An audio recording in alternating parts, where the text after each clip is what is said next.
Wow! 到路香港，我再意識 Okay, class, nakapag-ready na ba kayo ng sarili nyong isosolve na problem?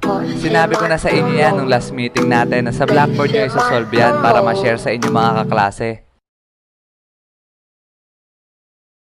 Okay, dahil dyan mabunot ako sa index card. Rio, ma'am, present, never absent. Nandyan ka na pala. Meron ka na bang isosolve na problem? Yes, ma'am. Ngayon ko lang nakita yan ah. Okay, sige, simulan mo na. Eto ma'am, I. 5 plus 5, 10. Eto ma'am, VE. Etong Y value, lagay natin dito. 5 minus 5, 0. Sabay ibaba yung U. Ma'am, I love you.